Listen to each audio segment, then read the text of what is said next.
The story of Shirin and Farhad.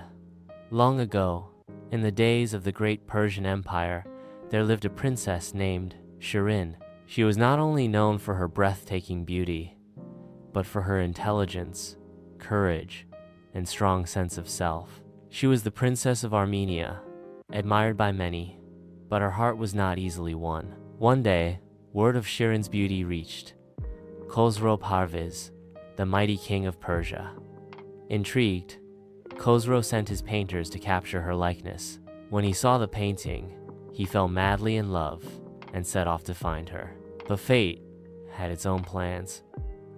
On her journey to meet Khosrow, Shirin passed through a mountainous region. There, she caught the eye of a young sculptor named Farhad. Farhad was a simple man, a commoner, but blessed with strength, talent, and a heart that burned with deep, unwavering love. When Farhad saw Shirin, he fell in love instantly. It wasn't a love born of desire or status, it was the kind of love that consumes the soul. He devoted himself to her from afar, creating sculptures of her face in stone, pouring his heart into the mountain itself. Shirin, touched by the purity of his love and the passion in his art, began to care for him. Though she was destined for a royal alliance, she could not ignore Farhad's devotion. But Khosrow, now also in love with Shirin, was jealous. He could not tolerate a rival, especially not a mere stonemason, so he devised a cruel trick. He summoned Farhad and said, "If you truly love Shirin, prove it. Carve a path through Mount Bisotun, so milk from the mountains can flow to her palace. Do this, and you may marry her." Most would have given up, but not Farhad. For love, he took up his tools and began to chisel through the mountain stone by stone, day after day, year after year.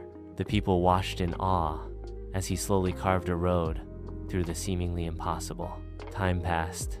Farhad grew thin, weary, but his heart remained fueled by the thought of one day seeing Shirin smile. When Khosrow saw that Farhad might actually succeed, he panicked.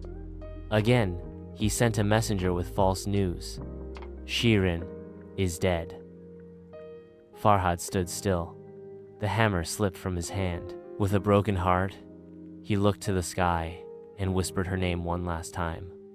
Then, he climbed to the highest cliff of Mount Bisotun and let himself fall. When the news of Farhad's death reached Shirin, she was devastated. Her tears flowed like rivers. Though she had chosen to marry Khosrow for political reasons, her heart now lay in pieces. She did marry the king, but their happiness was short. Khosrow's enemies plotted against him, and in time, he was assassinated. When Shirin heard of his death, she went to his tomb, and there, beside his grave, unable to bear the weight of sorrow and loss, Shirin took her own life, to be with him in death, as she never could in life.